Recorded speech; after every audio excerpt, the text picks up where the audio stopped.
할렐루야, 할렐루야. 잘 나오죠? 두 번째 이어서 이제 할 내용은 이 영적 스승에 대한 이야기거든요. 영적 스승.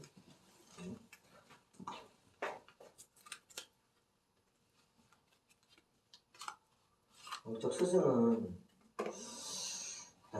이제 스승에 대한 이야기. 이게 뭐 영적이라 그래서 꼭 영적인 부분만을 이야기하는 것보다는 포괄적으로 이제 우리가 이제 배우는 모든 것이 사실 영과 분리된 게 없어요. 그게 이제 분리를 시키려고 하지만 구분을 하려고 하면은 구분은 되겠지만 그렇게 쉽게 분리될 수가 없거든요. 영적인 다 모든 게. 그래서 스승에 대한 이야기를 우리가 확인을 해야 된다. 목표와 목적을 알았다면 그럼 이것을 이제 하려고 그러면 이제 두 방향이 나오거든요. 그 두 방향은 사도들이 선택했던 것과 똑같아요. 우리가 이제 그 사도들이 사도행전에 보면은 이제 구제를 담당하고 계셨잖아요. 그게 구제를 왜 담당했냐면 예수님이 이제 해 오셨던 일이에요. 유다가 그 밤에 나가려고 할 때 지네들이 뭘 생각했냐면 또 누군가를 구제하라고 보내시나 보다 이렇게 생각했다고 하잖아요. 그 수상한 상황에서도 유다의 행동이 수상하지 않았던 것은 유다에게 예수님이 많은 구제를 지속적으로 행하게 하셨기 때문이거든요. 그러니까 예수님이 맨날 은사 사역만 하고 말씀 사역만 하고 전도 사역만 한 게 아니에요, 여러분. 구제도 예수님이 많이 하셨다고, 여러분. 그걸 아셔야 돼요. 그러니까 뭐 예수님이 구제하셨다, 예수님이 뭘 구하셨다, 누굴 구제하셨다, 무엇을 하셨다, 뭐 이렇게 항목이 성경에 기록되어 있어서 그걸 아는 것이 아니라 그 밤의 정황에서 바라보면 얼마나 하셨기에 라는 것이 보여져야 된다. 그래서 상황적 메시지가 있어요, 여러분. 기록된 정황적 메시지 이런 게 있잖아요. 기록되어 있어요. 이렇게 그 순간순간에 명령으로 말씀으로 막 기록되어 있잖아요. 그런 것들이 있고 그렇게 기록되어 있지 말씀으로 분명하게 선언적으로 기록되어 있지 않지만 정황적으로 그 상황 속에서 발견할 수 있는 메시지가 있다. 두 메시지가 있어요. 이제 그런 것들이 예수님에게 있었다. 예수님은 참 스승, 어떤 스승인가요? 우리가 보기에는 롤모델이라고 부르는 그걸 넘어 있어. 진짜 모든 자들이 그리스도를 닮기 위해, 예수 그리스도를 닮기 위해 모든 인류가 달려가야 될 그 마땅함과 온전함이 예수님 안에 있다. 첫 번째 영적 스승은 누구인가 그러면 우리의 스승은 1번 예수님.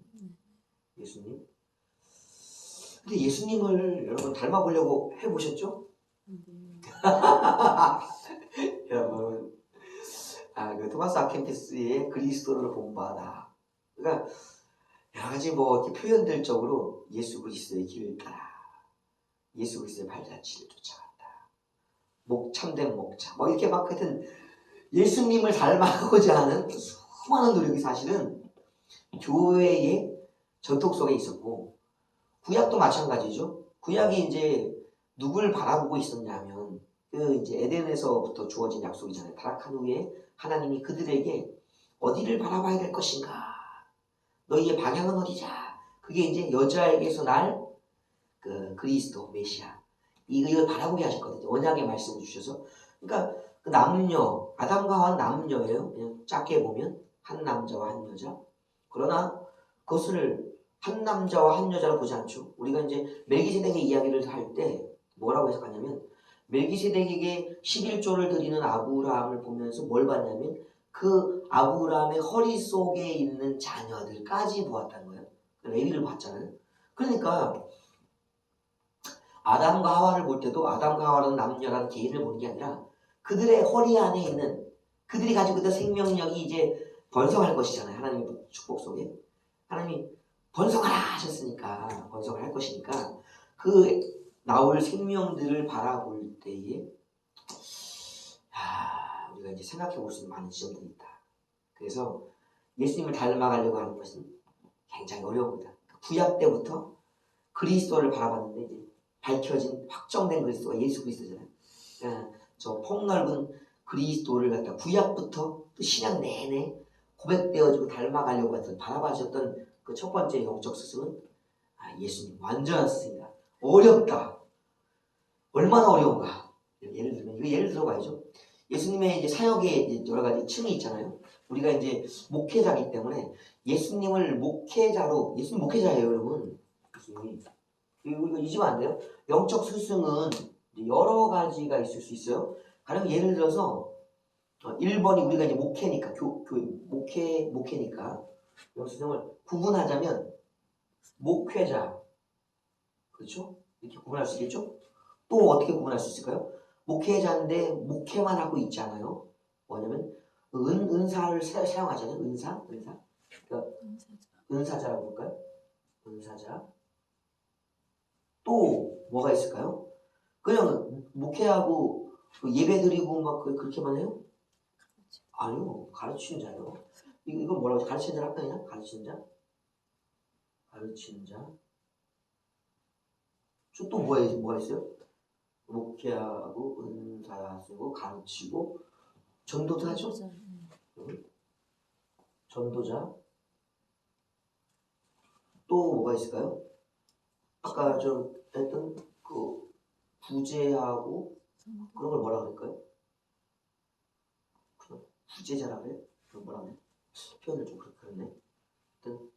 하여튼 이게 용어가 좀 그래. 구제자. 선교는 이제 전도에 들어갈 수 있으니까 구제자 뭐 이렇게 또 표현할 수 있겠네. 또 뭐가 있을까요? 표현하는 치료자라고 들어가는 거예요? 치료자는 뭐 은사자나 이런 귀신 쫓는 이렇게 하는 것을 다 포함시켜 보면 크게 구분할 수 있다면 이렇게 구분하면 대략 좀 구분이 되나? 그렇죠? 하여튼 이 정도 구분을 일단 해보면 우리가 스승 그리고 학자들의 학자, 연구자, 학자를 할 거야, 학자. 이 왜냐면 이제 가르치는 자와 좀 구분되어지는 의미가 이제 학자, 연구자.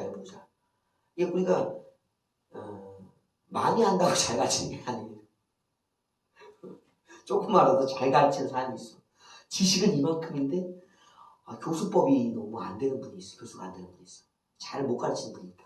그 차이가 있어요. 그래서 연구자로 의미 학자. 이 정도 보면 구분해 볼게요.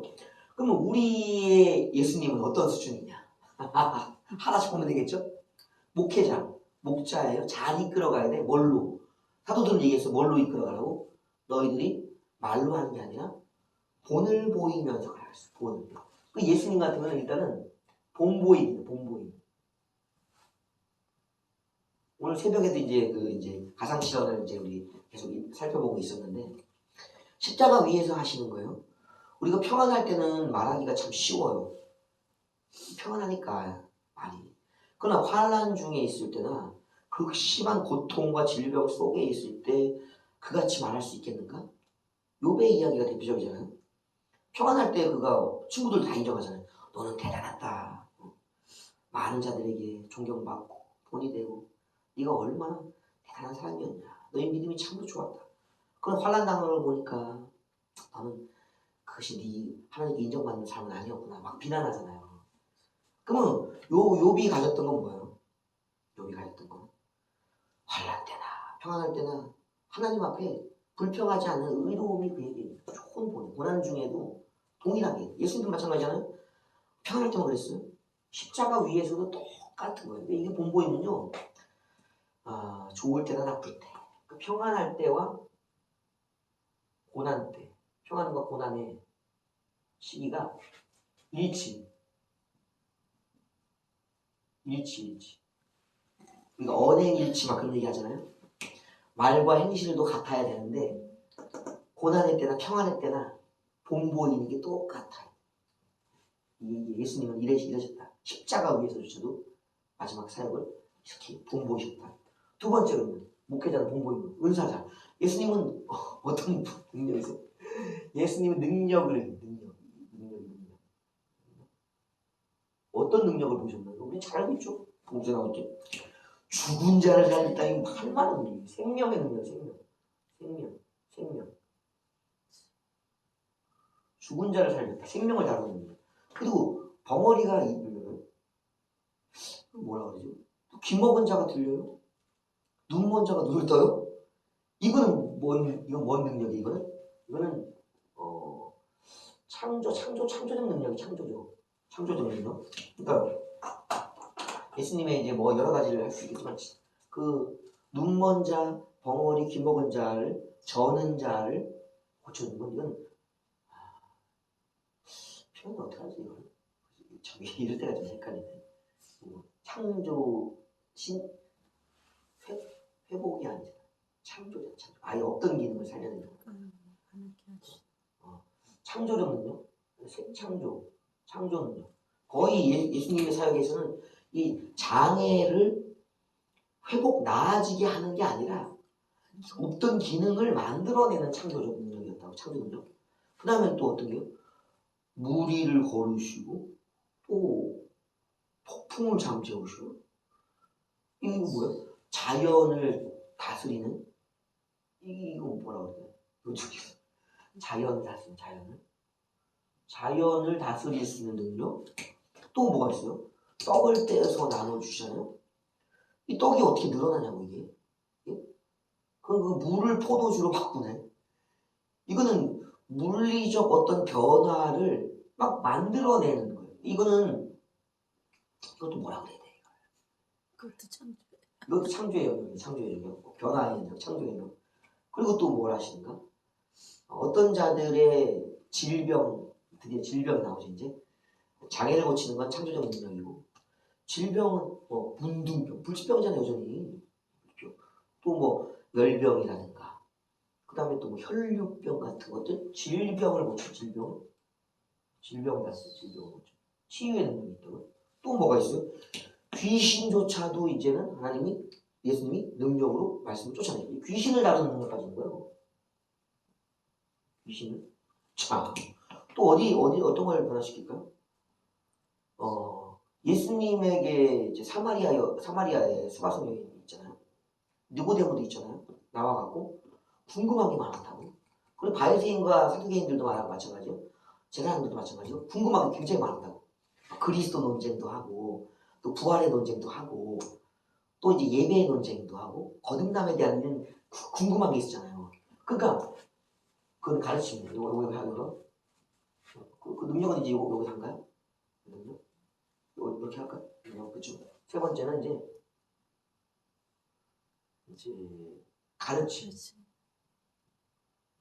가르치시는 거 아까 보세요. 예배에 대해서 또 거듭남에 대해서 신기한 거예요. 예배, 거듭남, 또 뭐가 있어요? 누가 그리스도냐? 그리스도의 선제성에 대한 이야기들이잖아요. 그리스도에 대한. 그리고 네가 우리 조상 모세보다도 먼저 있었냐? 이 율법의 문제 있죠. 율법을 앞선 자의 문제, 율법의 문제. 또 영생. 그리고 그 형제의 부의 분배, 우리 형의 재산에 관한 문제 막 별의별 문제를 다 예수님이 갖고 와도 예수님이 그 모든 내용들을 자세히 그들 가르쳐 주셨다는. 또 뭐가 있어요? 전도. 아니 가는 마을마다 전도하시는. 예루살렘 전체, 이스라엘 전체의 지명을 살펴보는 것도 중요해요. 어디를 갔다 오셨는지. 그 기록된 곳만 보더라도 예수님의 동선이 나오잖아요. 활동 동선이. 그러니까 전도도 열심히 하셨다고 했으면 전도를 갖다 얼마나 열심히 하냐. 이스라엘 전체를 전도하세요. 이스라엘 전체. 그리고 이방 땅이죠. 저쪽에 두로와 시돈 이방, 이스라엘 동안 이방도, 저쪽에 가다라 지방, 거라사인 지방도 가셨고, 그죠? 그러니까 예루살렘, 이스라엘뿐 아니라 이방까지도 부지런히 다니셨다고. 여러분. 구제자, 아까 말했죠. 유다를 통해서도 그 밤에 구제를 하러 보내시는가 싶을 정도로 이 구제, 평상시 많은 구제. 이게 평소의 구제, 평소. 그냥 절기 때나 어떤 날을 잡아서 하는 게 아니라 일상의 많은 구제, 평소에 이 많은 구제를 떠오셨다는 거예요. 그리고 학자라는 것은 연구자잖아요. 연구자는 연구 전문 분야라고요. 그냥 연구하지 않으면 알 수가 없어요. 과학자들 특히 학문한 학자들 연구 많이 하잖아요. 예수님은 어떤 연구를 많이 하셨는데? 예수님 그러시잖아요. 너희가 땅의 일을 말하여도 믿지 못하고 알지 못하거든. 하물며 내가 하늘의 일을 말하면 어찌 알아듣겠냐. 그러니까 예수님이 말씀을 못하신 이유가 있었다고. 뭘 못하셨는 내용은 하늘의 일, 하늘의 일. 그리고 물론 땅의 일도 있다. 땅의 일. 그러니까 예수님은 하늘의 일과 땅의 일에 있어서의 능통한 연구를 가진 학자였다고. 그러면 여기 우리가 영적 스승으로 나눠본 일반적인 그냥 큰 부류, 목회자, 은사자, 가르치는 자, 전도자, 구제자, 학자라는 이런 스승들의 분야를 예수님은 어떻게 하시죠? 능히? 저거 외에는 많죠.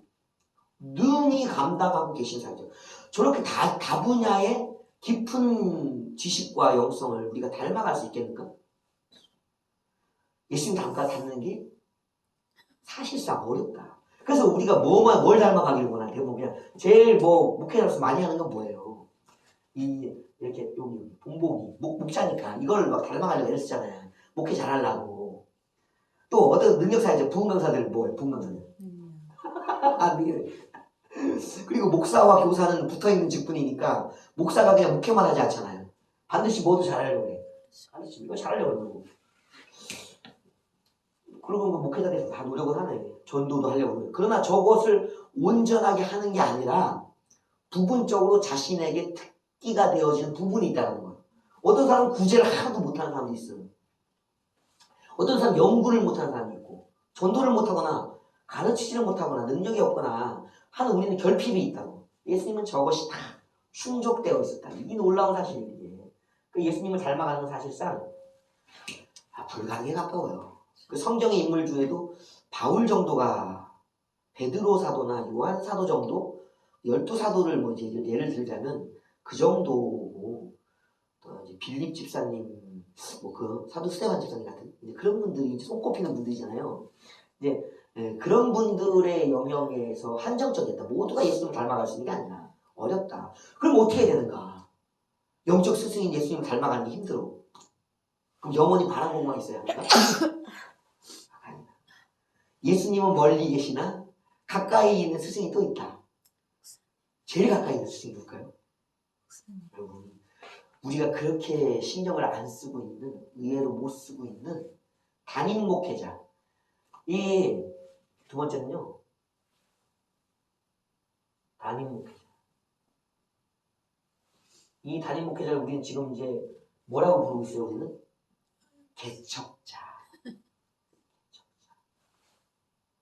그래서 이분들을 우리가 잘 이해해야 되는 거예요. 예수님이 우리의 영적 스승으로서 온전한 스승으로서 이렇게 가셨지만 오늘 우리 앞에는 누가 스승으로 있는가? 담임 목회자가 있는 거예요.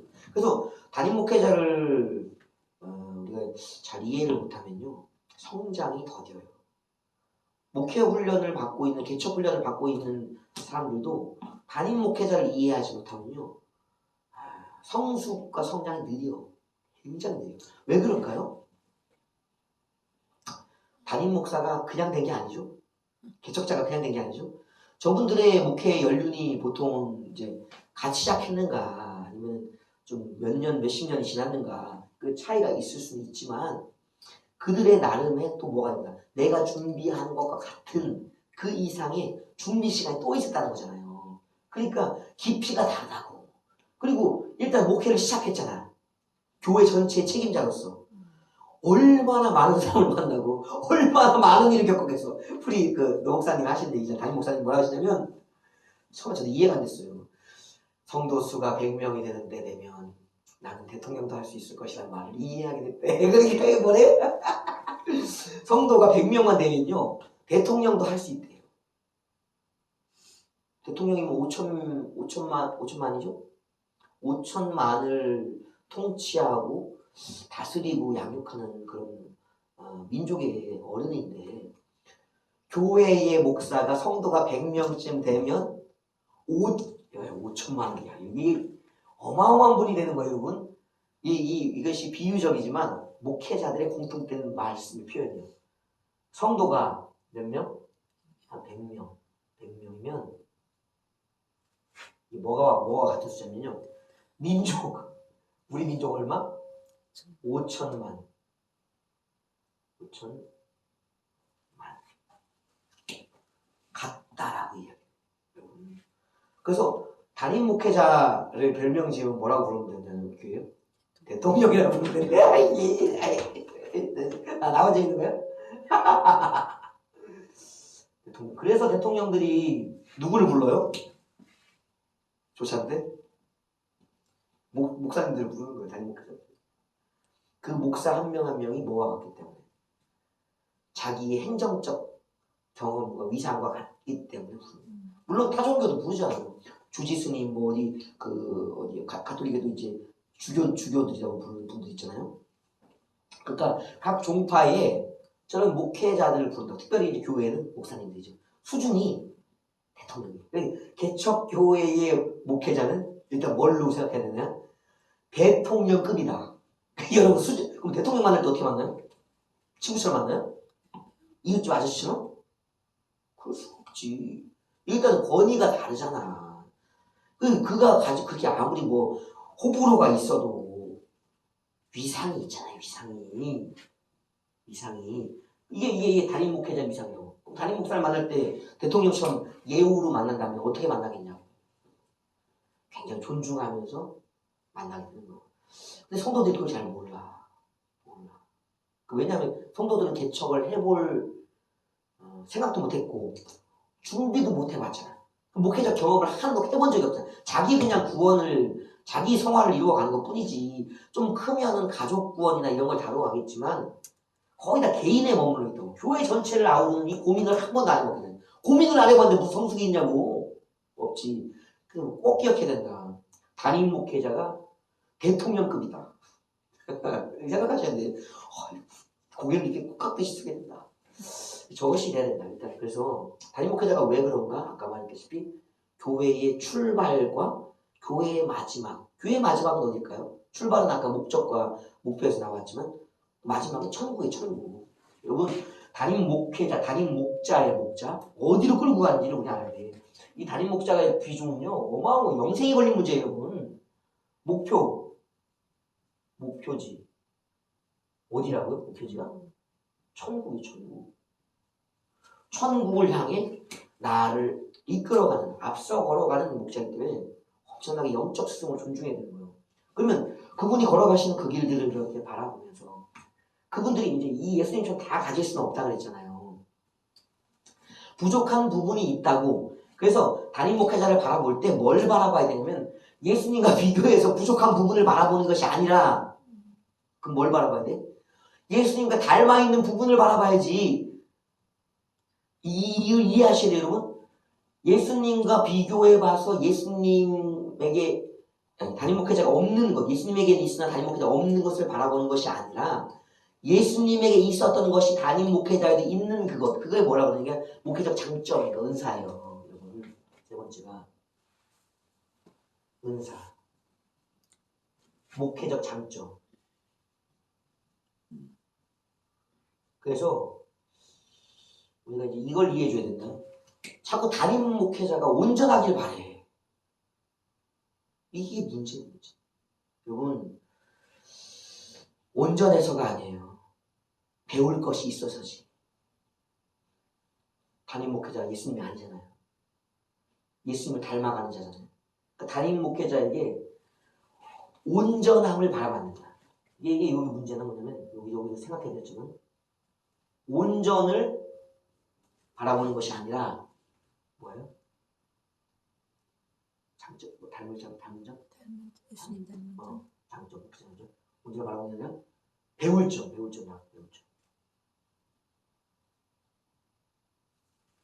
배울 점에 집중해야 된다. 그래서 저 사람이 온전한가를 살피는 것이 아니라 저 사람에게 배울 게 있는가. 이 배울 점은 분명히 전제가 되어 있어요. 예수님의 사역의 본보임 속에 있는 배울 점이에요. 그것이 있는 거예요. 그래서 목회자는 온전한 자가 아니라 배울 게 있는 자다. 이게 바로 스승인 거예요. 스승은 온전한 자가 아니라 배울 게 있는 자예요. 그만 하나밖에 없어. 하나밖에. 그래도 뭐예요? 배워야지. 어떻게 하도록. 그게 그분처럼 되도록. 그래서 목회자가 롤모델이에요. 롤모델. 1차 롤모델. 목회하는 사람들, 특별히 성도들도 그렇고 마찬가지로 담임 목회자의 그 배울 점을 목회적 장점과 은사를 반드시 자기 것화 시켜야 된다. 그래야지 그 다음에 뭐가 일어나냐면 또 스승이 새로 바뀌어. 이거 어떻게 설명할까요? 학교의 진학 문제로 따져보면 이런 거잖아요. 지금 학년이 바뀌면 뭐가 바뀌냐면 담임도 바뀌잖아요. 그것과 같은 거예요. 이 담임에게 1년간 배우고 나면 또 다음 2학년 되면 6학년 때까지 쭉쭉쭉 배우고 이러면 초등학교 과정만 잘 마치고 유치원 초등학교만 가도 제법 이제 어른스러운 중학교 수준, 고등학교 수준 가지잖아요, 여러분. 그게 그냥 학교에서 학문만 배우는 게 아니에요. 그 자기의 담임의 그 역량들, 어떤 지식뿐 아니라 여러 가지 그분들이 가진 장점들 있잖아요. 그걸 어느 정도 배워가는 거라고 이게. 그래서 같이 동역 사역하면서 저런 것을 배워가야 한다라는 것이 이제 이야기됩니다. 그러면은 담임 목회자의 것들을 얼마만큼 숙지했는가? 여기서 갈림이 나온다. 아까 얘기했죠. 목표와 목적을 이해하고 닮아가다 보면 어느 지점에 이른다고? 그리고 그 목회자가 이해되어지고 닮아져 가는 이 지점이 같이 공통되는 게 그럼 뭐가 되는 거예요? 담임 목회자를 잘 알면 후임이 되는 거지. 후임. 그게 전수자가 되는 거야. 후임. 예. 담임 목회자는 선임. 여기서 선임과 후임 이 용어를 쓴 게 맞을까 모르겠네요. 선임과 후임의 관계가 되죠. 후임. 관계. 그래서 이것이 되어지면 바로 목회자 계승이 일어납니다. 이번에도 우리 갔다 왔는데 사랑의 교회인가요? 어디 저기 갔다 왔는데 이름 까먹었네. 거기 갔는데 아름다운 성악교회? 성악교회인가? 거기 갔다 왔는데 너무 아름다웠어요. 그 이제 선임 목사님이 갑자기 건강하셨대요. 돌아가실 줄 몰랐죠. 근데 이제 몇 주 전부터 이제 노회에 그 목사님을 이제 유심히 보고 계시다가 교회를 이렇게 부르셨나. 그래서 교인들에게 좋은 목회자다. 내가 눈여겨본 목회자다. 막 인사도 시켜주시고 우리 교회에 이제 후임으로 와서 이제 활동해라. 자꾸 그러셨다고요. 그러다가 얼마 뒤에 돌아가셨어요. 그러니까 바로 그분이 이제 그 교회에 자연스럽게 후임 목회자로 이렇게 들어가시고. 그러니까 위에 그분이 왜 그걸 뽑았을까? 닮아가는 사람도 지켜보지만 위에 앞서가는 사람도 뒤따라오는 사람도 지켜본다. 그분도 눈이 없겠어요? 얘기하지. 그러니까 내가 받은 목회적 사명과 사역과 이것을 가장 닮게 이어져 갈 자가 누구일까? 그리고 또 돌아본다고. 내가 부족한 자임을 돌아보면서 그럼 누가 이걸 채우지? 이 부족한 점을? 왜냐면 부족했기 때문에 교회에 성도들이 없을 거 아니에요. 그것을 나누어 줄 수 있는 어느 부분을 가진 사람을 또 선택하잖아요. 그것이 바로 선임과 후임의 위임관계. 목회적 위임. 목회 위임. 이게 아름다운 힘이에요. 어디 가서 데리고 오는 게 아니라 가장 유사한 자를 목회자가 지명하는 참 좋은 일이에요. 아름다운 일. 그래서 이런 게 있다. 그래서 담임을 닮아가면요. 교회의 목표를 이해하잖아요. 목적을. 후임이 되어지. 그리고 성도들과의 무엇도 없을까요? 선임 목회자와 가장 일치되어 있으니까. 성도들과의 불화나 불협화음, 이질감이 거의 없겠지. 그 목회가 어때? 금방 시작했는데. 무르르도 자연스러운 거예요. 그래서 담임 목사와요. 잘 지내야 돼. 교만하면 안 돼. 건방 떨고 그러면 안 돼.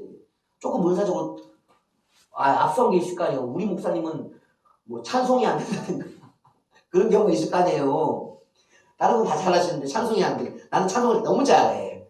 막 이러면서 교만하면 안 돼. 지는 다 잘해. 다 잘해도 겸손해야지. 예수님의 성품 받은 성품. 겸손과 옹의 성품을 받은 성품에 따라가서 여기 집어넣게 된다가 같은 거네. 그럼 담임 목사가 가지고 있는 장점도 있지만 단점이 있어도 그것을 이렇게 보완하면서 내가 채워주려고 하는 마음. 이게 이제 선임과 후임의 아름다운 목회적 관계. 그 위임받는 거예요. 그래서 교회가 안정, 평안하다. 이 관계가 있는 거예요. 자, 그럼 이렇게만 하면 되는가? 담임 목회자만 닮아서 될까? 어떻게 되는 거지? 예수님 닮아보고 담임 목회자도 닮아가면 목회가 잘 될 것 같잖아요. 목회가 의외로 어렵다. 근데 그 어려움은 개척교회 목사님들이 너무 잘 아실 거고 성장한 교회도 어려워요 사실. 그 성장한 교회들도요 뭘 하느냐면 정기적으로 사경회와 부흥회를 해요. 여러분 일단은 여기에 세 번째가 되겠네요. 이렇게 할까 세 번째 여기다가 말씀의 스승이라고 적고 일단은 말씀의 스승. 이분들을 모시고서 하는 게 대부분 뭐냐면요 사경회. 사경회는 요즘에 좀 많이 횟수가 줄어들었죠. 이렇게 많이 사경회는 안 하시는 것 같아요. 그 뭐냐면 이제 뭐 그 굳이 그것을 뭐 사경회, 부흥회를 구분해서 하는 게 아니라 한꺼번에 이제 하니까 대부분 그렇게 추세가 되어버렸는데 옛날에는 이 구분이 좀 있었어요. 그러니까 이제 사경회를 하면 뭐 하냐면요 주구장창 말씀만 옛날에 에스라 때 느헤미야 에스라 때 이제 있었던 것처럼 뭐만 하는가 말씀 듣기. 왜 말씀 듣기를 할까요? 담임 목회자와 내가 말씀 잘 전하고 있는데 내가 깨달은 말씀 깊은 것 같지만 사실은 깊이가 얕아요 사실. 그래서 우리가 다양한 이 말씀 스승들을 가지고 있는 게 좋아요. 저도 이제 이런 실명을 거론해도 되는지 모르겠지만 유튜브가 있잖아요. 유튜브가 좋아요 그래서 여러분 내가 어딜 갔다 오려고 그래봐. 하루가 걸려. 그 배우는 거라고. 그럼 매일 갈 거야? 안 되죠. 그러면 어떻게 가요? 돈, 시간, 내 몸은 한계가 있는데 내가 틈틈이 만나고 싶으면 그 매스컴 그분들이 이제 올려놓잖아요. 그러니까 대한민국의 아주 좋은 전 세계에 아주 좋은 스승들이 유튜브라는 그 매체를 통해서 아니면 다른 매체를 통해서도 매스컴인데 나와 계시다. TV 방송만 틀어도 벌써 뭐예요? CBS, ETS, 뭐 기독교 방송, 뭐 라디오만 틀어도 수가 없는 이 말씀의 스승들이 있잖아요. 그러면 듣다가 뭘 해야 되는가? 나보다 나은 것 같으면 뭐예요? 나보다 나은 것 같으면 배울 점이 있으면 배워야지. 중요해요. 이 말씀을 자꾸 배우는 게 중요해요. 자기가 읽는 것 1차 이 스승을 준비하기 위한 사경의 1차 이런 내가 읽기 뭐라고 그러지? 성경 통독 두 번째는 뭐가 있냐면 뭐 보면 말씀 듣기 배우기 다른 자들에게 성경을 내가 직접 읽지만 다른 분들의 설교를 사경이 그래서 설교 말씀 듣기 그래서 내가 읽는 성경 통독이 기본이에요. 기본적인 왜냐면 내게 아무것도 없어. 기반이 없어. 그럼 남의 것을 이해할 수가 없어요. 내게 주신 말씀 계시를 가지고서 다른 사람의 계시를 이렇게 입혀서 온전하게 채워가는 것이 듬성듬성하는 것들 징검다리 같은 것들을 촘촘하게 채워 다리를 만들어가는 온전한 탄탄한 다리를 만들어가는 게 이 사경회인 거예요. 그래서 이 사경회는 이제 몸으로 찾아가는 사경회가 아닌 이 매스컴의 어떤 사경회가 기회가 많다. 그래서 끊임없이 내가 읽으면서 그분들을 만나면서 듣고 배워야 한다. 이거 중요하다. 그래서 학문적인 것도 또 스승이 중요해요. 이제 말씀적으로 왜냐면 이걸 하지 않으면 설교가 안 돼 잘. 여러분 현실에 나가보세요. 저번에 한번 준비할 때 얘기했죠. 설교 몇 번 해야 돼요. 개척자가. 하루 10번이요. 한 주간에 뭐 얼마나 할 것 같아? 한 주간에 10번이면 한 달이면 40번을 해야 돼. 어떤 사람은 한 달하고 목회를 포기할 수 있는 가능성도 있어요. 할 말이 없다. 끊임없이 말씀을 읽고 기도하고 연구하고 스승들은 어떻게 그 오랜 시간 30년 40년을 이 목회하며 설교하는지를 배워야 된다. 배워야 돼. 이게 탁월한 자들이 있어요. 말씀이 뭐가 되니까 특히 은사적 장점이 있는 사람들 있잖아요. 그분들의 장점을 빨리빨리 가져와야 돼. 그래 내가 힘들지가 않아. 자, 두 번째, 네 번째는 뭐냐면 말씀드린 대로 은사적 스승이 있습니다.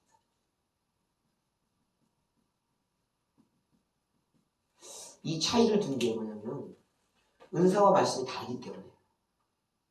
그래서 은사적 스승을 만나는 그 활동 중에 많은 것이 뭐예요? 우리가 교회에서 많이 하는 거? 부흥회죠. 이게 능력 전수예요. 능력 전수. 그래서 교회마다 뭐 하는가? 사경회와 부흥회를 하는 거예요. 그분들이 30년, 40년 목회하시는 분들 왜 부흥회 사경회를 하냐고. 그분들 자신이 자신의 목회를 돌아봤을 때 잘했어. 그 평가가 있을 거 아니에요. 1년을 쭉 해오셨을 거 아니에요. 근데 1년은 뭘로 해요? 자기에게 주신 은사, 목회적 말씀을 한단 말이에요. 근데 하다 보면 뭐가 보이는가? 내가 못한 부분이 보여져.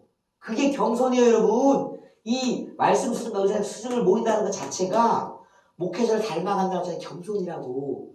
내게 안 보이는 사람, 와, 완벽하다. 야, 이씨, 어떻게 나 같은 목회자가 있냐? 야, 이씨, 아우, 이씨, 이러고 있으면 큰일 나. 안 되고 있는 게 보여야 된다고. 그래서 그분들도 뭘 보는가? 아, 내가 말씀을 이걸 못 따르고 있네. 내가 은사를 이걸 못 따르고 있네. 여러분, 겸손.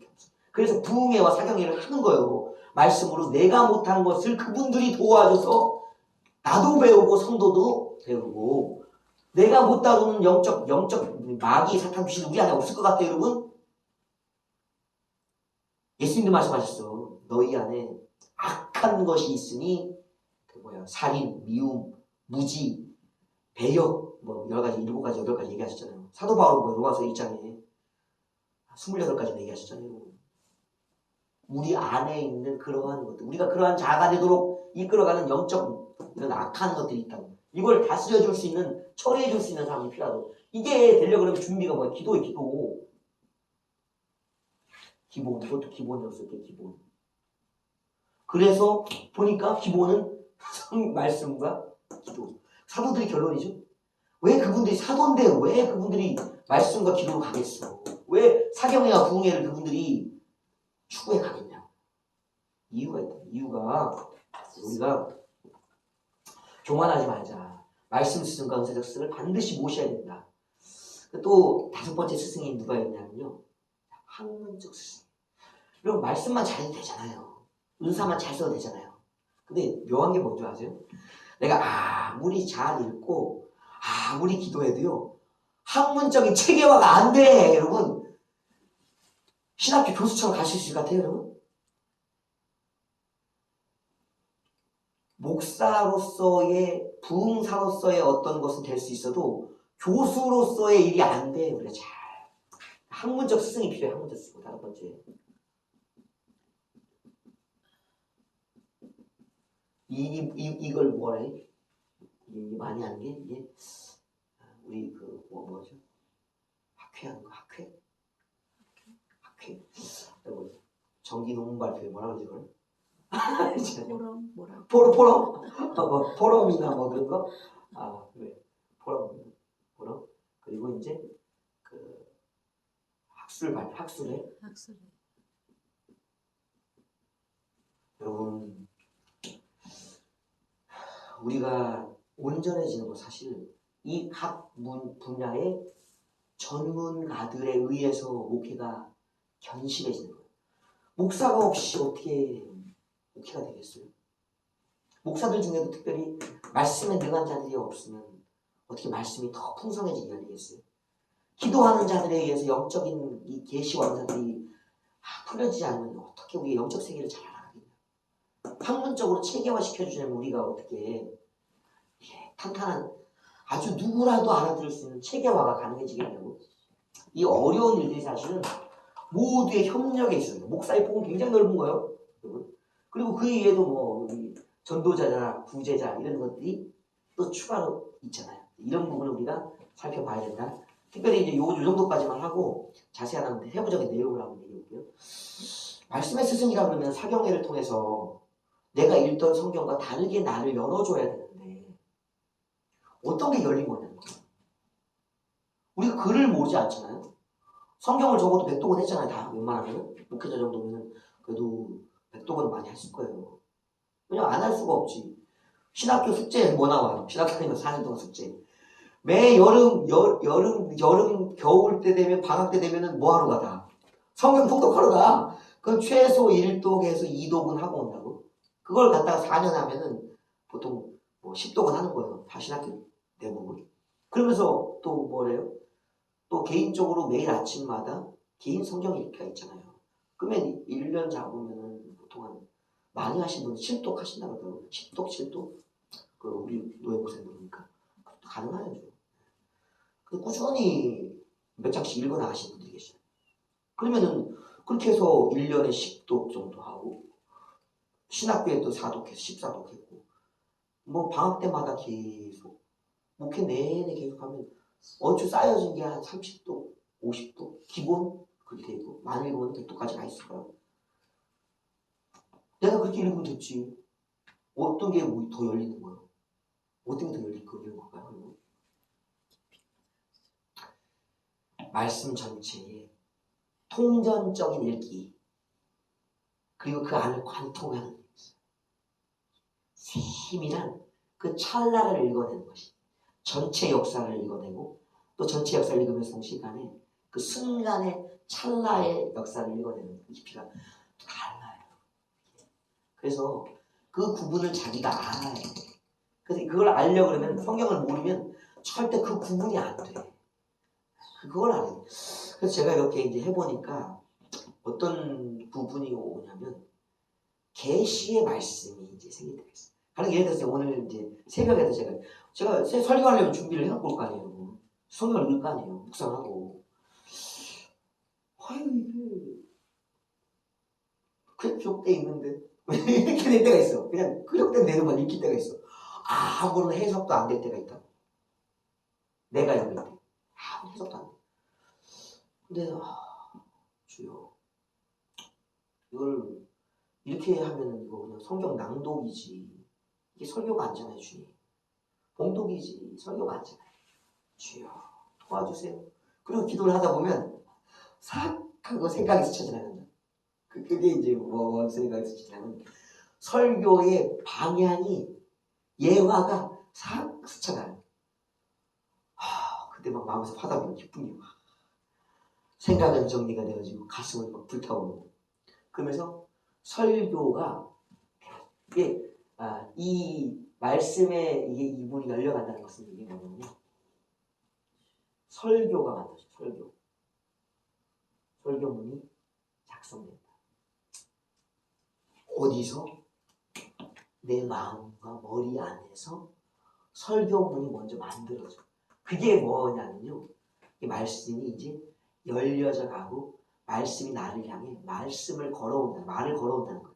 나와 말씀이 성경책이 대화하고 있다는 것이 뭐냐면 설교문이 내 마음과 생각에 써지고 있다는 거예요. 그것을 옮겨 쓰는 게 뭐예요? 종이 설교문인 거예요. 종이에다가 내가 무슨 문장을 만들어서 뭘 하는 게 아니라 내가 성경을 읽다가 기도를 하다가 내게 그 말씀이 해석돼요. 설교문은요. 그건 해석이에요. 성경에 대한 해석이 되어있다. 이 해석이 뭐야?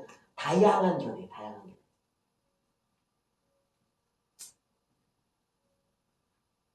그래서 내가 어떻게 성경이 열려졌는가를 확인하는 방법. 내 마음의 설교가 얼마나 많이 뭐되고 있는가. 떠오르가 있는가.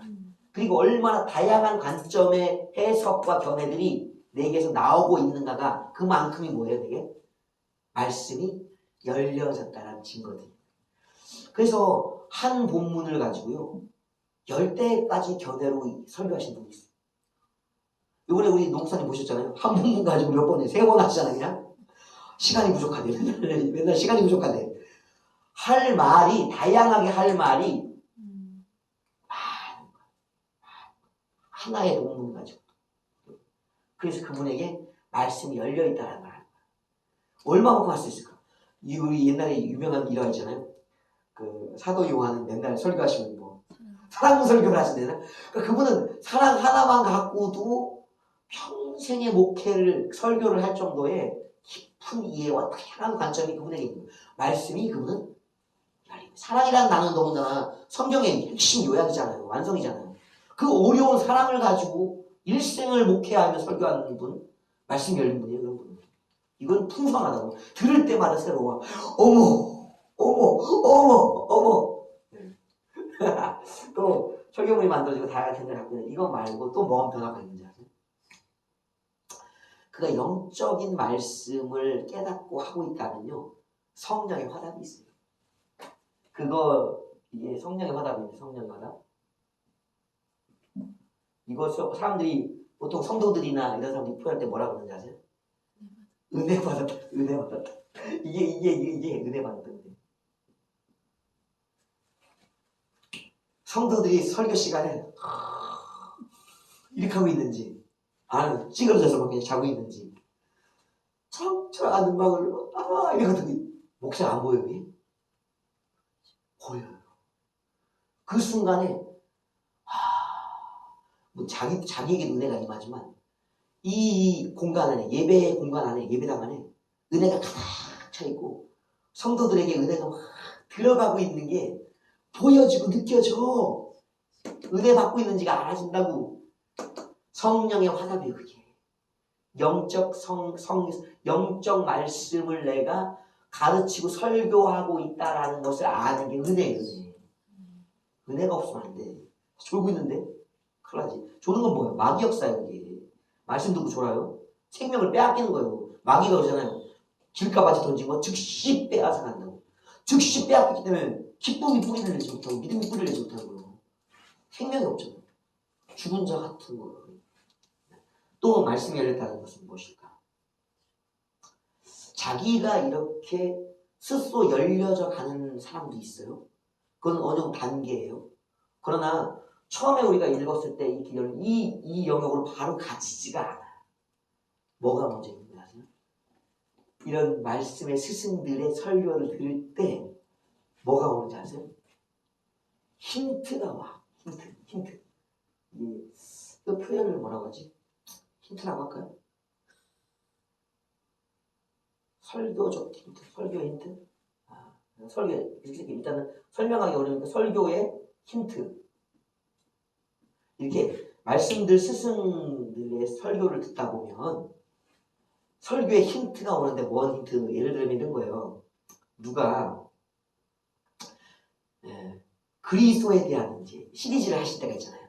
그리스도론에 대해서 설교하실 때가 있잖아요. 몇 강을 하시다가 이제 그 중에 어느 한 강이라도 딱 듣다 보면 어느 날 뭔가 오냐면요. 하는 게 있어. 하는 게. 근데 그분은 그냥 그 흐름상으로 하고 있는 과정 중인데 나한테는 그리스도에 대한 이해가. 어느 날 교회론의 설교를 듣다 보면 교회가 하는 게 힌트예요. 그러면 그걸 듣다가 뭐가 떠오르냐면요. 그분이 하시고자 했던 그리스도에 대한 이해의 흐름을 따라가는 게 아니라 거기서 가져온 그리스도에 대한 나의 이해가 주어진다. 힌트도 마찬가지. 힌트. 교회론도 마찬가지예요. 교회가 뭐냐? 우리 어떻게 해야 되냐? 막 하실 때 그분은 그냥 하고 있지만 그분의 한마디 속에 있던 이야기가 나의 것이 돼서 내가 말하고 싶어하는 나를 통해 하나님이 하시고 싶어하는 이야기가 이때 딱 포인트로 떠오르다. 포인트. 또 다른 설교가 되는 또 다른 설교가 되는 거야. 이 스승들의 설교를 머무는 게 아니라 이거는 흉내내기가 아니에요, 여러분. 듣고 그대로 그냥 원고문 뺏겨갖고 읽는 게 아니라고. 그분들의 말씀 중에 어느 하나가 포인트. 이게 되어서 나에게 새로운 설교가 써진다. 이게 새로운 설교, 새로운 설교가 계속 늘어나.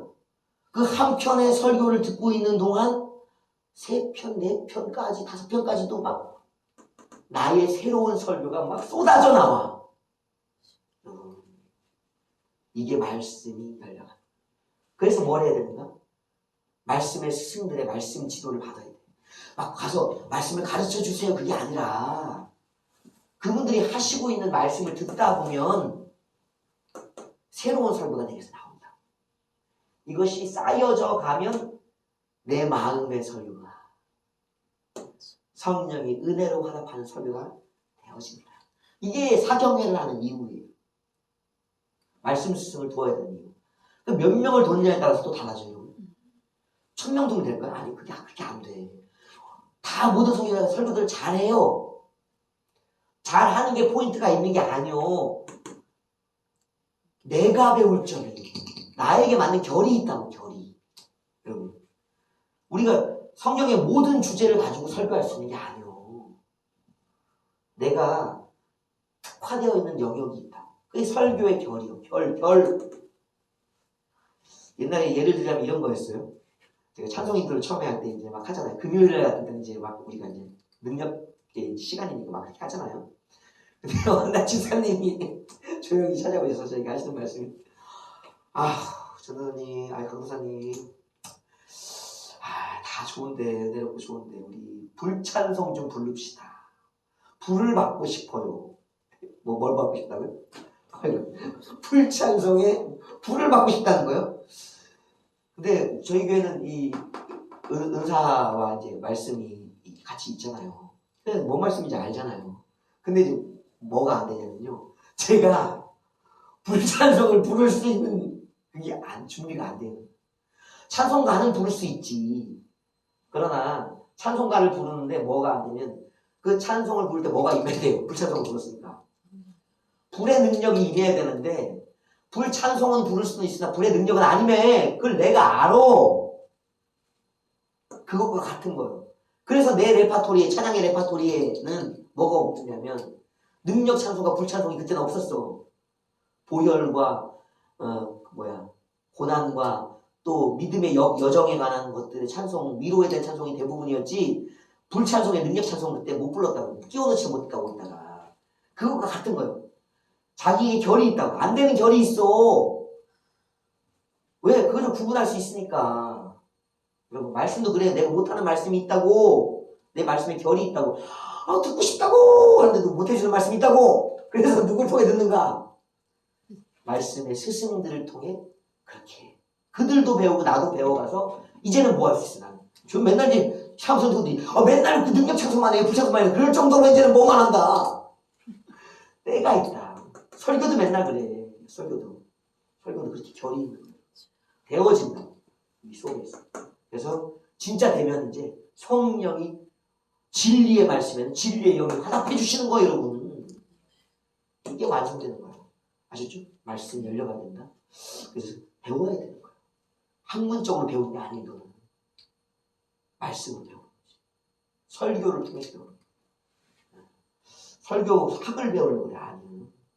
설교를 들으면서 배우는 거요. 그래서 설교의 말씀의 능력에 전이 있는 거예요.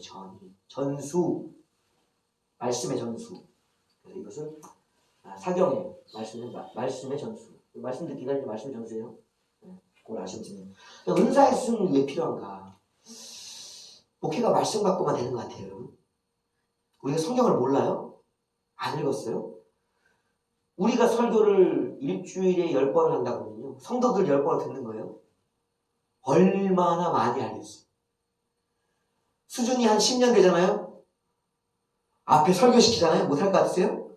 여러분, 전도사급으로 해요. 전도사급으로. 장로님들 세워보세요. 목사님급으로 하신다고. 모르는 게 아니에요. 연수가 되면 될수록 들었던 것이 체계화되고 쌓여져서 견고하게 해서 말씀을 너무 잘 알고 잘 전할 수 있어요. 근데 이제 문제는 뭐냐면 그 말씀대로 못 살아. 삶의 능력이 없다. 왜 못 살냐고. 지켜 살면 복이고 영생인데 이걸 막 소리치나 될까요? 왜 못 살아? 살아라! 막 두드려 패면 돼요? 더 찌그러져. 옛날에 그래갖고 제가 이제 설교할 때마다 이제 돌아서 들어오는 말로 담임 목사님을 통해 돌아다니면서 아우 저 강도사님 저 전도사님은 맨날 소리만 질러내고 아주 설교 듣는데 귀 아프고 마음이 쪼그라들고 막 그냥 힘들어 죽겠어요. 능력은 없이 막 소리만 질러대니까 왜 안 하냐고 막 그렇게 쪼아대니까 힘들어 죽는다. 힘들어 죽어. 메마른다. 은혜가 있어야 되는 은사가. 그래서 그들이 스스로가 자기가 일어날 수 있는 힘이 있어요. 맨날 두드려서 깨워서 일어나는 게 아니라 스스로. 우리 애들 그렇잖아요. 20살 되면 출근을 지가 해야 되는데 아침마다 깨워야 출근해. 지돈벌이를 하러 가는데 누가 고생을 아침마다 같이 일어나서 고생해야 돼. 나는 안 가도 돼. 회사 안 간다고. 내일이 있고. 지들 일이 아니에요. 근데 지들 걸 깨워줘야 돼. 언제까지 이렇게 할 거냐고. 지들이 알아서 돈 벌러 가야지. 그게 은사예요. 은사. 스스로가 자기 힘으로 일어날 수 있는, 스스로가 성령을 의지하여 자기 목회 구원의 길들을 걸어갈 수 있게 하는 게 이게. 근데 이게 마음대로 안 된다. 그래서 뭐가 필요한가? 이 부흥회를 통해서 능력의 스승들이 와서 우리를 도와줘야 돼. 이것도 기본이 안 돼 있으면 안 돼. 기본. 자기 기도가 되어 있어야 돼. 그래서 이 자기 기도는요, 예수님의 처음 복음과 똑같은 항상 회개하라, 회개하라. 그리고 천국을 사모하라는 천국 말씀은. 그러니까 이제 회개가 왜 시작이고 천국이 마지막이냐. 장소적인 마지막이기도 하지만 우리의 심령이 주님의 통치 속에, 주님과 함께 계시는 그 평안 속에 있는 천국이잖아요. 그거 살려버리면요, 함께 있는 자가 주님이어야 되는데 우리가 함께 있는 자는 마귀야. 불순종이, 죄가 우리 안에 가득했다고. 그렇기 때문에 이제 뭘부터 시작하는 거예요? 털어내고 씻어내고 깨뜨리는 일. 그게 회개잖아요. 그러니까 이게 처음에 해야 될 것은 뭐냐면, 이 은사적성에 우리 분학교 이렇게 회개, 회개와 천국 소망. 그래서 회개가 안 되면요, 주님의 임재를 온전히 누리기가 힘들어요. 방해가 엄청 심하거든요. 안 그래요? 기도 조금 해보세요. 가스불 생각난다 그래요. 사실이잖아요. 기도 조금 해보세요. 어떤 미운 사람이 생각나잖아요. 해보세요. 이 억울했고 분한 일이 갑자기 우라통이 막 방해 세력이거든요. 그만큼 내 안에 빠져나가자고 나를 주장하고 있는 슬픈 마음, 우울증들, 괴로운 악한 일들과 영들의 역사가 내 안에 있다는 것을 스스로가 느끼는 거예요. 소망이 되겠어요? 주님의 말씀이 들리겠어요, 내 마음에? 기쁨이 없지, 당연히. 회개와 천국 소망을 하는 자기 기도가 있어요, 자기 기도. 근데 이거 잘 되고 있는가를 어떻게 하는가? 기도 시간이 일단 길어지는 걸 봐요. 왜냐면 저도 이제 방언을 받았음에도 기도가, 이런 방언 받은 기도 잘 될 수밖에 없어요. 몇 시간 그냥 해요. 근데 통성으로 그냥 기도하는 것뿐 아니라 방언으로 기도하는데 1분을 못했어요. 이해가 안 되죠, 여러분? 입만 열면 방언이 나오잖아요, 여러분. 근데 1분을 왜 못할까요? 또 생각으로 들어오는 게 많아갖고 기도하다 정신이 어디로 가? 딴 데로 끌려가. 그래서 첫 번째, 잡생각이나 방해의 생각이 없이 얼마나 깨끗한 생각에, 깨끗한 마음, 억울한 마음, 분노가 굉장히잖아요, 여러분. 이런 것들이 없이 깨끗한 상태의 기도가 얼마나 지속되는가. 기도의 지속 시간이. 그러니까 첫 번째는 깨끗한 마음이라 할까? 깨끗한 마음, 순전한 마음, 마음 상태, 그리고 기도의 시간. 이것이 깨끗한 상태로 얼마나 기도가 지속되고 있는가. 처음에 1분이라고 했죠? 좀 늘으니까 이제 10분 정도는 그래도 딱 시간에 그 시간만 넘으면 바로 또 막 들어와. 그게 뭐예요? 자기의 영역. 기도의 영역. 좀 되니까 이제 뭐야? 이제 30분 정도는, 좀 있으면 1시간 정도는, 1시간 반, 2시간 반까지는 갔어요. 3시간 힘들더라고. 3시간 이제 생각은 괜찮아. 몸이 아파, 몸이 힘들어. 그래서 그때 하여튼 자기의 기도의 영역이 늘어져요. 힘이 붙고 있는가를 이 시간과 순수한 마음의 지속적인 상태를 보면서 확인해 볼 수 있는 거예요. 아시죠? 그래서 회개가 잘 되어가고 있는가, 천국의 소망이 하나님 통치가 내게 잘 전달되고 있는가라는 부분이 이 확인된다고. 두 번째, 그러면 이걸로만 되는가? 마음만 깨끗하면 돼요? 기도만 오래 하면 돼요? 10시간 하면 되겠네.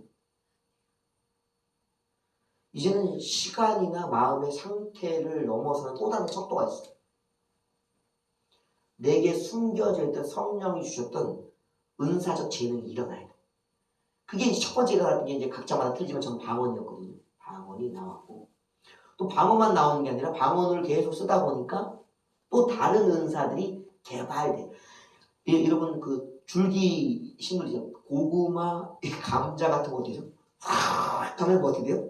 쫄록 따라오잖아요. 그런 것처럼 하나의 은사가 회개와 이 순종의 역사를 통해서 이렇게 드러나면요. 그게 주특기가 되는 거예요. 방언은 주특기. 만약에 딱 다르겠지만 일단은. 그러면 그 다음 게 뭐가 되나? 뭐 그냥 지식의 말씀이라든가 예언이라든가 아니 능력 행위나 뭐 믿음이라든가 뭐가 하나가 그 뒤를 따라서 또 딸려. 그러니까 보조 은사가 같이 일어난다고. 그러면서 뭘 하는 게 아니라 은사가 나에게 나오는가. 은사의 개발. 은사의 개발.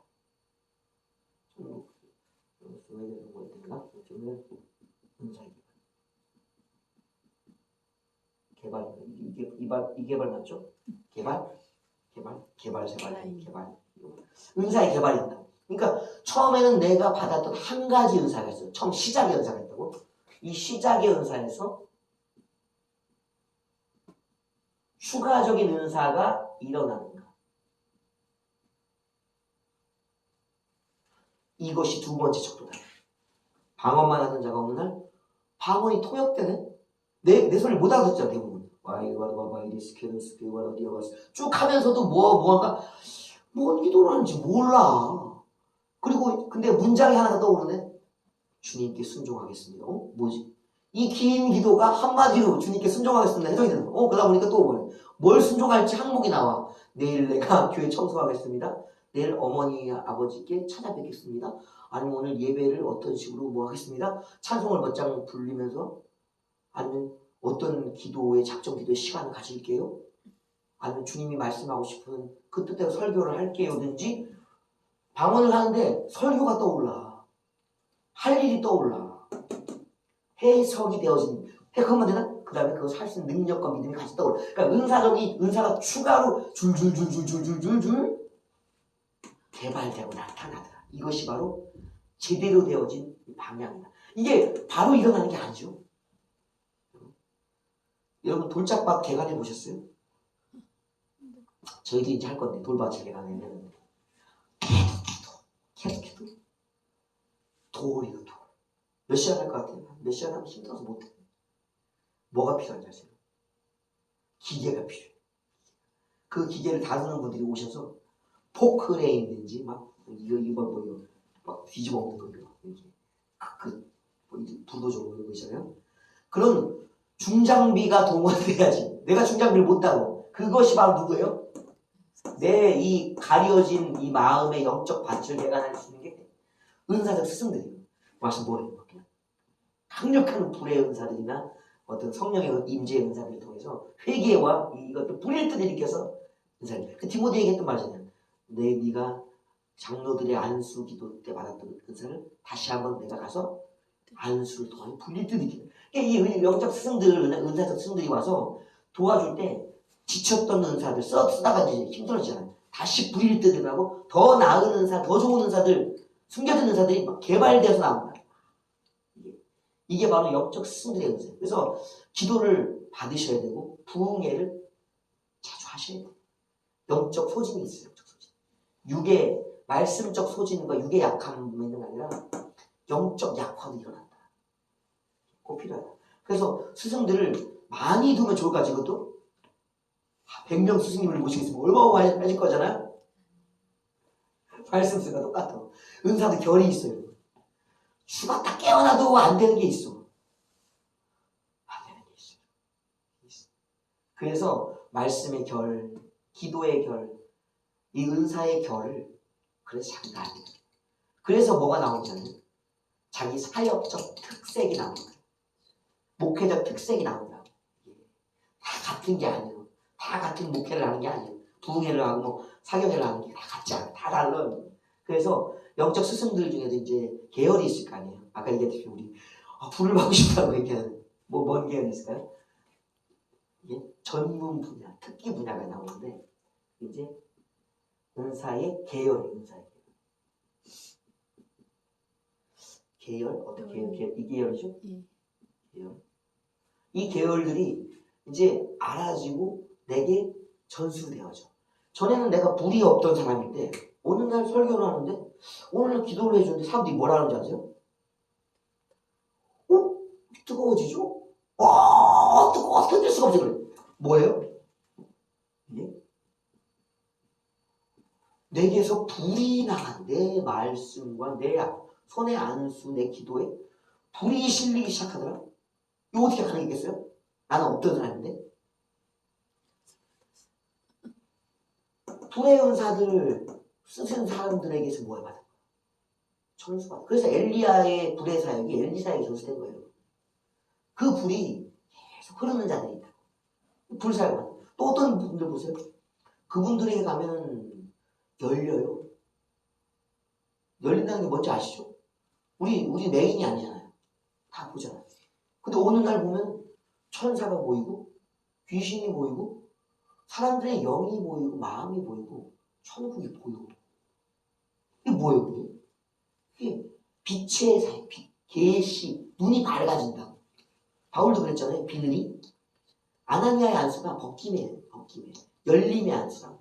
그게 빛의 빛. 주님의 나라는 빛의 세계예요. 하나님은 빛이신. 하나님은 불이신. 이 모든 은사들은요, 계열이 뭐냐면 하나님의 속성을 따라간다.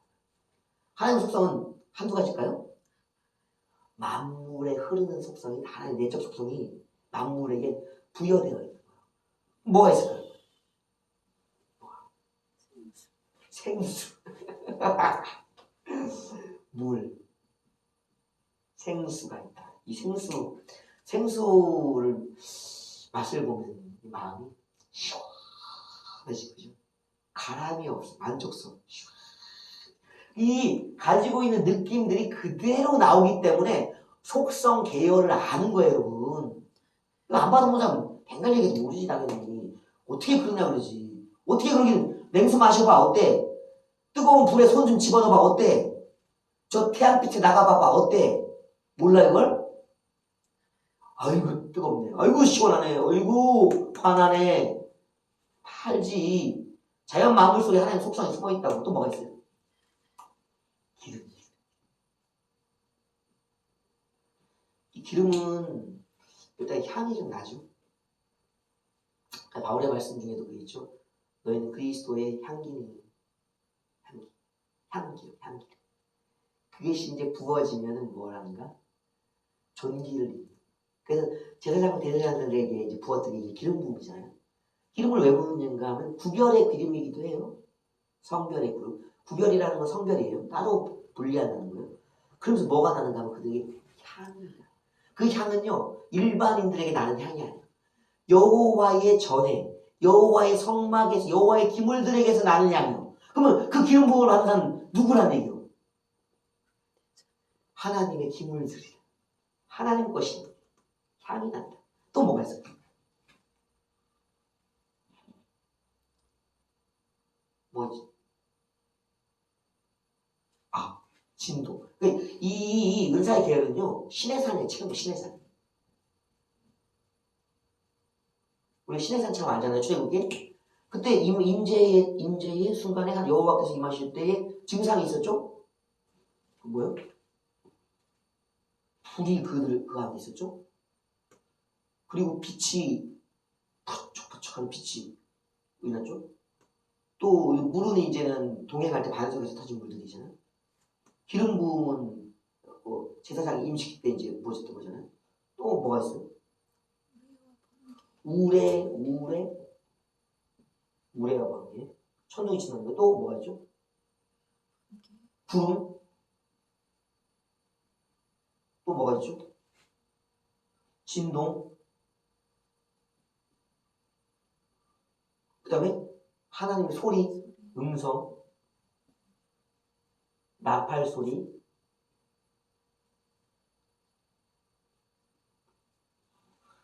이 신의 산에 있었던 여러 현상들은 하나님의 속성들 중에 어떤 것들이 우리에게 보여지도록 나타나지는 것이. 이것이 신의 산에만 있는 것이 아니라 하나님의 성령이 우리에게 임하실 때 우리에게도 같이 무엇이가 동반되는데 이 동시적으로 일어나는가? 그건 아니다. 그래서 우리가 이 모든 것을 다 다룰 수가 없어요. 이건 하나님밖에는 가질 수 없는 속성이에요. 우리는 일부를 하나님께 받는 거예요. 전가받고. 그리고 그걸 받았던 스승들에게 전수 받는 거예요. 내가 받는 게 아니에요. 내가. 나에게 주신 것은 내가 알지. 초대 그 기도원 사역자들 보세요. 뭐 하는가? 막 기도하다가 불덩어리가 자기가 들어온다고 하잖아요. 기름 부음을 받다 하잖아요. 그게 왜 그러냐? 그분들은 하나님께 직접 받은 거예요. 그 다음 제자들은. 하나님께 받아주면 자기가 가서 받지. 못 받으니까 안 열리니까 열어주는 역할을 스승들이 해주는 거야. 이게 전수. 이걸 임파테이션이라고 그래요. 그래서 이걸 믿는 사람이 있고 안 믿는 사람이 있어. 안 믿는 사람은 절대 못 받아. 믿음이 없는데 어떻게 해요? 믿음이 없이는 이루어지지 않아요. 여러분. 말씀 나오지. 안 믿으면 말씀 전수가 안 일어나. 둘 다 말씀도 은사도 믿어야 된다. 그래서 저 사람이 이제 영적으로 어떻게 커졌는가 보면 뭐하나 드디어 계열적인 은사, 신의 산의 계열에 하나님 성령의 여호와의 임재의 역사의 증거들이 나타나는가? 이게 할 수 있다. 예수님에 대한 전수를 받으면 뭐가 되면 피가 자기 피. 이게 이제 피가 이런 것들이 이제 예배 요소잖아요. 피 이런 것들이 예배. 성전의 역사들 이런 것들이 이 안에 있는 거예요. 그래서 어떤 은사가 나타나는가 보면 불의 은사자다, 빛의 은사자다, 이제 진동의 은사. 이게 그래서 교회 내 은사들이 여러 가지 일어나는 걸 무시하면 안 돼요. 어떤 사람들은 방언하는 걸 극히 싫어하는 사람이 있어요. 왜 싫어하는지를 모르겠어요. 그러니까 안 주시지. 교회 내에 뭐 진동하는 거 싫어하는 사람도 있어. 물론 보기에는 이상해 보이죠. 그러나 그 신의 산에 서 있던 사람들이 산아 조용히 해. 네가 여호와의 임재 앞에 그 건방을 떨고 있어 그래요? 땅아 조용히 해. 여호와의 임재 앞에 네가 건방을 떨고 있어 그래요?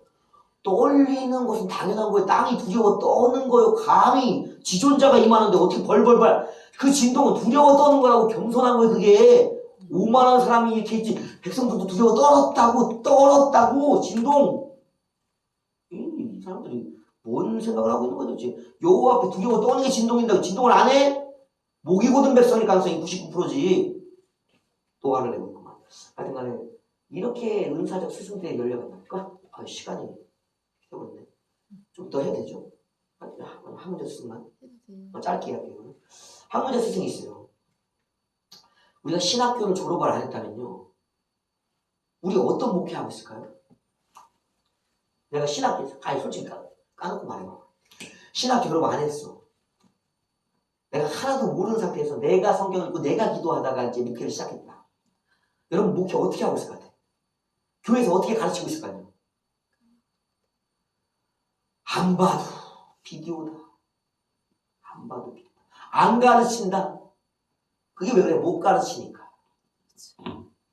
학문적 스승이 절대 필요해요. 신학교 교수님들 그래서 우리가 만나면 어때? 아이고 수고가 많으신데 겸손해져야지. 목회자와 말씀 스승과 학문에서 같은 거요. 내가 역사를 알아? 내가 윤리를 알아? 내가 구약을 알아? 신약을 알아? 내가 히브리어를 알아? 헬라어를 알아? 내가 뭘 하냐고 그랬지. 내가 학문적 스승들이 연구를 통해서 그렇게 개발해 본 거예요. 연구를 무시하면 안 돼. 연구. 자기 연구도 중요하지. 물론 논문 많이 있잖아요. 논문 읽고 또 뭐 있어. 또 여러 가지 책 있잖아. 책. 학술지. 응. 책. 학술지 같은 거. 이거는 기본이야. 기본. 내가 하는 기본. 중요하지. 그러나 같은 책을 읽어도요. 스승이 이렇게 새롭게 견해를 제시해줘서 또 읽는 것과 전혀 달라요. 내가 그냥 논문 읽는 것과 논문의 지도자가 쓴 사람이 그것을 설명해 주는 것 전혀 달라요. 보는 눈이 이해도가 다르기 때문이에요. 체계도가. 그래서 신학교 교수님들이나 이런 분들이 노고가 굉장히 많아요. 특히 언어 연구하시는 분들 우리가 더 존중하고 이해해야 되는 게 얼마나 어려워. 저는 헬라어 히브리어 배웠으나 몰라 지금도. 읽을 줄만 알아. 이 언어를 어떻게 하는지 모르겠어요. 다른 건 한글이니까 따라하겠어. 근데 번역 작업, 해석 작업은요 너무 어려워. 너무 어려워. 그 원래 그 뜻을 알아야지 우리가 바로 이해하고 있는가 늘 알잖아요. 그러니까 성경을 제대로 읽게 도와주는 원초적 작업자들. 이 학문자 이 사람이 뭔지 아세요? 서기관들이에요. 서기관. 서기관. 이 서기관들은 중요해요. 서기관들은. 그래서 서기관을 무시하는 자들은 성경을 이해하기가 너무 어렵다. 이거는 영적, 이것은 뭐 이게, 이거는 이 말씀의 쓰는 선지자. 말씀의 쓰는 제사장 있죠. 제사장. 율법은 제사장이 배우잖아요. 제사장. 이 성경 의사 대승이 선지자예요. 그래서 우리가 이제 제사장, 선지자, 서기관, 목회자는 누구? 대통령이니까 왕이다. 왕. 이분들이 왕이에요. 그래서 그리스도의 삼직을 능히 배울 수 있는 게 왕권의 목회적 권세, 목사님, 담임 목사님 통해서, 그 다음에 말씀의 스승들, 그분들 사경회를 통한 말씀 듣기를 통한 제사장의 말씀 지식을 갖는 거예요. 또 선지자들인 이은사적 스승들 부흥에 참석해서 우리가 능력의 전수들을 받고 배운다. 그리고 서기관들을 통해서 다시 한번 서기관의 필수 덕목은 뭐냐면 자기가 창작하는 게 아니에요. 여기는 창작이 아닌 그대로 말 그대로 전승 그대로 전승 전수 이거는 그대로 창작이 아니에요. 더해지거나 빼지지 않는 그대로의 계승. 이것이 바로 학문적 스승들이에요. 그래서 학문을 하는데 요즘에 이상한 사람들이 많죠. 성경과 다르게 연구하는 사람이 많죠. 구분해야 된다. 신앙인데 무신론적으로 해석하는 사람은 여러분 우리 신앙이 하나님에 대한 여호와의 신앙, 예수 그리스도에 대한 성령에 대한 역사의 신앙이 무신론적일 수가 있나요? 사상적일 수가 있어요? 그럴 수 없어요. 사상은 모방이라고. 신앙의 모방이 계열이 사상인 거예요. 근데 반대가 됐어. 신앙이 사상을 따라가려고 그래. 교회가. 교회는 사상적인 곳이 아니고 신앙적인 곳이지. 그래서 공산주의, 유교, 불교, 기타 종교의 영향들 모두가 하나님에 대한 신앙에서 나누어진 이해의 부족, 결핍 상태라고 봐야 돼요, 여러분. 그래서 방향을 잘 잡아야 되는데 신앙을 떠나는 학문이 굉장히 많다고. 이 서기관이 아니오 그러면 더하거나 빼면 지워버린다고 했어. 저주를 더한다고 했어. 그런 것이. 성경을 바꾸려고 하죠. 응? 성경을 바꾸려고 한다. 그 성경을 바꾸려고 큰일 나지. 성경을 손댈 수 없는 것이에요. 번역도 얼마나 세심하게 해야 되는데. 그래서 우리가 개편할 때마다 신중해지잖아요, 점점. 그리고 잘못된 것도 있으면 바로바로 고쳐야지. 수많은 사람들이 여기는 오류적인 번역이다 그러면 그것도 다 전문가들이 모여서 또 왜 오류가 났냐 이거를 수정하기 위해서 애를 써야잖아요. 자기 고집대로 성경도 쓰고 신학도 이거 정립을 그렇게 하니까 엉망이 되는 거라고 여러분. 우리가 영적 스승을 두고 있는 이 스승들은 참 귀한 거예요. 그래서 몇몇들이 우리가 있죠. 저도 이제 말씀의 스승으로는 한 4분 정도가 있어요. 은사 스승도 4-5분이 있고 또 학문 스승도 이제 한 3분 정도가 있어요. 저마다가 스승이다. 물론 담임 목회자 스승이 한 분이 있어요. 여러분 배울 게 많아요. 그러면 그 10명의 스승 거를 다 뭐 배울 점을 따라가야 되는데 쉬운가? 어려워. 예수님 닮기 정말 어려워요. 그래서 개척교회 시작하기 전에 준비돼야 돼. 아니면 저것을 해가면서 교인 성도들을 양육하고 돌보기가 너무 힘들어. 개척 아무나 하는 게 아니고 목숨 걸고 하는 게 개척. 어제 그 개척교회 나와서 산골교회 비닐하우스에서 시작한 교회가 벌써 좀 바람직한 교회. 그 지역을 책임지는 교회가 되고 당진 지역에 있더라고. 참 놀랍다. 그 산골짜기에 있는데 애들이 얼마나 많은지. 이런 바른 방향을 가다 보면 하나님이 양들도 맡기신다. 또 안 맡기셔도 자기 가족만을 데리고 구원의 방주를 지어가는 노아의 사역만 해도 얼마나 귀해. 그러나 다만 제대로 하자. 모르면 스승을 모셔라. 그거는 스승을 모셔야 된다. 이게 이제 어제 성경책에다 제가 깜짝 놀라고 다음에 설교할 때 딱 떠올랐어요. 이 성경에 보면 예수님 맨날 제자들이잖아요. 예수님이 제자들이잖아요. 난 그래서 수준이 그래서 맨날 그런가 보다 생각했어요. 근데 아니요. 요한복음을 읽다가 헬라 사람들이 와서 이 빌립하고 안드레를 만날 때 빌립과 안드레를 부르는 게 예수님의 제자들로 부르는 게 아니었어요. 선생님이라고 불러요. 깜짝 놀랐어요. 지금까지 제자들을 향해 다른 사람들이 선생님이라고 부르는 걸 한 번도 지금 성경을 읽으면서 그렇게 안 보였는데 오늘날 어제 그러니까 뭐지? 이 제자들이 다른 백성들에게는 선생님이었네? 그렇구나. 그러니까 70전도단이 파송되고 12제자가 파송됐었구나. 이스라엘 선생들이었구나. 따라다니다 보니까 제자가 아닌 이제는 선생이 되어졌네. 이야, 신기하네. 그래서 어제 그래서 이게 어떻게 설교를 또 이렇게 풀어가실지 좀 연결시켜야 될지 모르겠지만 하여튼간에 제자가 제자로만 머물러 있는 게 아니었구나. 다른 자에게는 스승이 되었어. 아주 놀라운 제 설교거리를 또 하나 찾았어요. 이렇게 얻는 거 이렇게. 아시죠? 그래서 성경이 나의 스승이 되기도 하고 성령이 나의 스승이 되기도 하고 예수님은 물론 어려운 스승이지만 담임 목회자가 나의 스승이 되기도 하고 신학교 교수님들이 나의 스승이 되기도 합니다. 다양한 스승들을 내가 얼마만큼 나에게 맞는 사람이다. 자꾸 오지랖 넓히면 안 돼요. 발전도 없어. 안 열려. 힘들어. 나에게 맞는 분들이 있다. 자꾸 나를 온전하게 깊게 만들어 가다 보면 뭔가가 된다. 어딘가는 가진다. 예수님께 가지든지 담임 목회자가 되든지 뭐가는 가진다. 아시죠? 이제 뭐 어려운 얘기는 아닐 거라 생각했는데 쉬운 얘기를 같이 나눈 거니까 이해하시고 그 교회에서 담임 목회자를 일단 잘 섬겨야 된다. 너희가 너희를 지도해가는 자와 좋은 것을 나눌지 그는 너희를 위해 자기가 죄 지은 자처럼 중보 기도하는 자다. 이건 말씀이지. 그러니까 담임 목회자를 사랑해야 돼. 그래서 오늘 저는 택배를 붙이러 갑니다. 심부름 하러. 이 작은 순종이 여러분 존경의 마음을 담는 거예요. 할렐루야. 힘내십시오. 수고하셨습니다. 치우지 마세요.